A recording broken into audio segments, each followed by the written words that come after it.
Bismillahirrahmanirrahim. Assalamualaikum warahmatullahi wabarakatuh. Alhamdulillahirrabbilalamin. Pada kesempatan kali ini, di dalam video ini saya akan sedikit membahas seputar hadonah atau pemeliharaan anak terhadap orang tua yang telah bercerai. Nah, nanti di dalamnya akan membahas terkait pemeliharaan anaknya setelah orang tuanya bercerai. Nah, di sini juga saya mengambil referensi dari salah satu buku yang berjudul Analisis Jurisprudensi karya Dr. Haji Muhammad Fauzian Januari MAG. Nah, baik, untuk pembahasan yang pertama yaitu terkait definisi dari hadonah. Hadonah merupakan kegiatan mengasuh, memelihara, mendidik anak hingga dewasa atau mampu berdiri sendiri. Nah, sedangkan hadonah menurut bahasa adalah al-janbu, yang artinya erat dan juga dekat. Sedangkan menurut istilah bahwa hadonah merupakan memelihara anak laki-laki atau perempuan yang masih kecil dan belum dapat mandiri, menjaga kepentingan anak, melindungi dari segala yang membahayakan untuk anak, kemudian mendidik rohani dan jasmani serta akalnya agar si anak dapat berkembang dan dapat mengatasi persoalan hidup yang akan dihadapinya. Nah, jadi bahwa hadonah dapat diartikan pemeliharaan anak, baik anak laki-laki maupun perempuan yang mana anaknya tersebut belum mampu berdiri sendiri atau belum dikatakan dewasa, seperti itu. Lalu Said Sabiq menyebutkan bahwa hadonah adalah melakukan pemeliharaan anak yang masih kecil, laki-laki maupun perempuan, atau yang sudah besar ataupun belum memayit, tanpa kehendak dari siapapun, menjaga diri dari sesuatu yang menyakiti dan merusaknya, kemudian mendidik jasmani dan rohani agar mampu berdiri sendiri menghadapi kehidupan dan memikul tanggung jawabnya sendiri. Nah, lalu yang selanjutnya, bagaimana sih pandangan ulama fikih Islam terhadap hadonah atau pemeliharaan anak? Nah, ulama fikih menyatakan bahwa hadonah merupakan kewenangan untuk merawat dan mendidik anak yang belum memayit atau belum baleg ya, memayit itu, atau orang dewasa yang telah kehilangan akalnya. Nah, ulama fikih juga mengatakan yang lebih utama untuk mengasuh adalah kaum wanita. Nah, jadi menurut pandangan para ahli ulama fikih bahwa hadonah itu dicondongkan atau dikatakan lebih baik dipelihara atau dijaga oleh kaum wanita atau bisa dikatakan sebagai ibunya. Nah, lalu dalam pemeliharaan anak juga terjadi kerancuan terhadap perwalian. Oleh karena itu harus dibedakan antara pemeliharaan dan juga perwalian. Nah, kemudian juga dikemukakan bahwa perwalian itu jika kekuasaan dicabut dari kedua orang tuanya, maka berdasarkan pasal 50 ayat 1 Undang-Undang Nomor 1 Tahun 1974 tentang perkawinan. Nah, pelaksanaan penguasaan anak ini akan diurus oleh wali yang ditunjuk. Nah, jadi perwalian itu terjadi akibat dari pencabutan orang tua terhadap anak-anaknya. Nah, bahkan ketika orang tuanya sudah meninggal, harus ada perwalian yang bertanggung jawab yang meliputi diri pribadi dan harta benda yang berada dalam perwaliannya. Lalu selanjutnya yaitu terkait syarat-syarat pemeliharaan anak. Nah, menurut Ibnu Qasim ada beberapa syarat untuk pemeliharaan anak. Nah, yang pertama yaitu harus berakal sehat, karena orang gila tidak boleh menangani dan menyelenggarakan hadonah. Nah, jadi menurut Ibnu Qasim bahwa yang syarat yang harus dimiliki oleh seorang pemelihara anak, baik dari orang tua misalkan ayah atau ibu, salah satunya itu bahwa harus berakal sehat. Misalkan nih si ayahnya itu bisa dikatakan kehilangan akal, maka yang wajib untuk memelihara anak tersebut adalah ibunya. Lalu kemudian merdeka, sebab seorang budak kekuasaannya kurang lebih terhadap anak dan kepentingan terhadap anak lebih tercurahkan kepada tuannya. Nah, jadi kalau misalkan zaman dulu misalkan si ibunya itu masih belum merdeka, nah maka si ibu tersebut tidak bisa dikatakan untuk memiliki hak hadonah terhadap anaknya, karena memang pada dasarnya bahwa seorang amat atau abid ya, maka lebih condong atau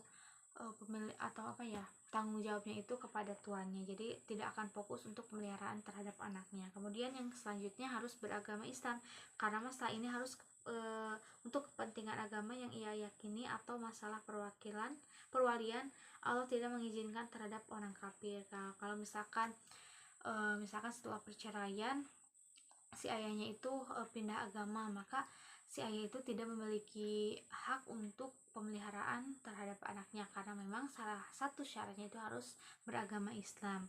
Kemudian yang selanjutnya amanah. Nah, jadi seseorang yang akan melakukan hal itu harus amanah ya, seperti itu. Lalu belum menikah dengan laki-laki lain bagi ibunya. Kalau misalkan sudah terjadi perceraian, lalu setelah masa iddah si ibu melaksanakan pernikahan lain dengan laki-laki lain, maka si ibu tidak memiliki hak untuk pemeliharaan anaknya, maka hak asuh anaknya itu diberikan kepada ayahnya. Lalu yang kedua, yang selanjutnya bermukim bersama anaknya. Apabila salah satu di antara mereka pergi, ayah lebih berhak karena untuk menjaga nasabnya, seperti itu. Lalu yang selanjutnya dewasa, karena memang pada dasarnya anak kecil yang sekalipun memayit, tetapi ia butuh orang lain untuk menguasai atau mengurus dirinya. Lalu yang terakhir, mampu mendidik. Jika penyakit berat atau perilaku tercela, maka membahayakan jiwanya. Nah, jadi misalkan salah satu dari kedua orang tuanya itu memiliki penyakit berat,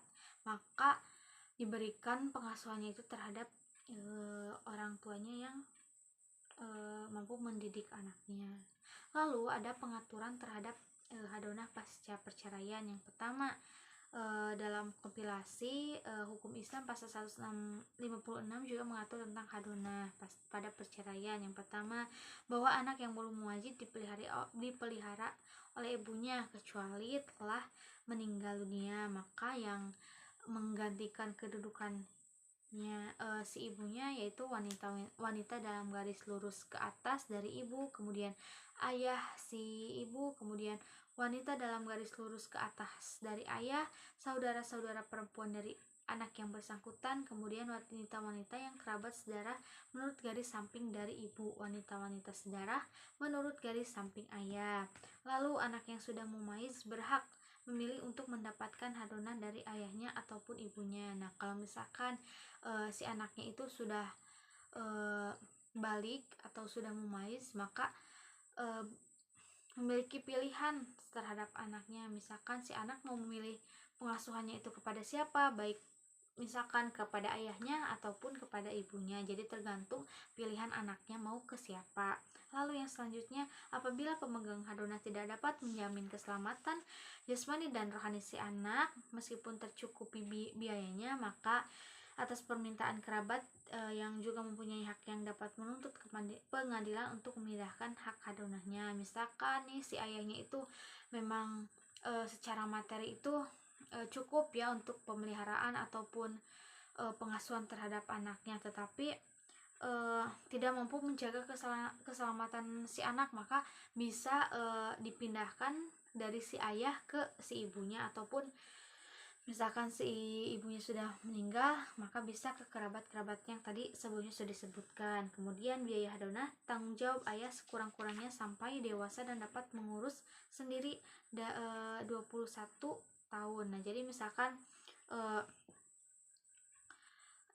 si anak di bawah 21 tahun, maka biaya hadonah atau pemeliharaannya itu memang dibebankan kepada si ayahnya. Lalu apabila ada perselisihan, dapat memutuskan berdasarkan yang tadi A, B, C, dan D. Lalu pengadilan dapat pula mengingatkan kemampuan ayahnya pada penetapan jumlah biaya untuk memelihara dan pendidikan anak. Seperti itu juga. Nah, terakhir, apa sih dasar hukum pemeliharaan anak pasca perceraian dalam pandangan Islam? Nah, sebagaimana firman Allah dalam Quran surat Al-Baqarah ayat 233 yang artinya, dan ibu-ibu hendaklah menyusui anak-anaknya selama 2 tahun penuh bagi yang ingin menyusui secara sempurna. Nah, dan kewajiban ayah menanggung nafkah dan pakaian mereka dengan cara yang patut. Sedangkan tidak dibebani lebih dari kesanggupannya, janganlah seorang ibu menderita karena anaknya, dan jangan pula seorang ayah menderita karena anaknya juga. Ahli waris pun berkewajiban seperti itu pula. Nah, apabila keduanya ingin menyapi dengan persetujuan dan permusyawarahan antara keduanya, maka tidak ada dosa dari keduanya. Dan jika kamu ingin menyusukan anakmu kepada orang lain, maka tidak ada dosa bagimu untuk memberikan pembayaran dengan cara yang patut. Bertakwalah kepada Allah dan ketahuilah bahwa Allah Maha melihat apa yang kamu kerjakan. Nah, ayat tersebut menjelaskan bahwasanya bagaimana ibu menyusui adalah hak ibu mendapatkan nafkah dari ibu dan terutama anaknya, karena bapak berkewajiban mencukupi sandang dan juga pangan. Nah, mungkin dari penjelasan tadi bisa disimpulkan bahwa hadona itu pemeliharaan anak kecil atau belum mumayyiz atau di bawah 21 tahun. Nah, seperti itu. Mungkin hanya itu yang dapat saya sampaikan, kurang lebihnya mohon maaf. Wassalamualaikum warahmatullahi wabarakatuh.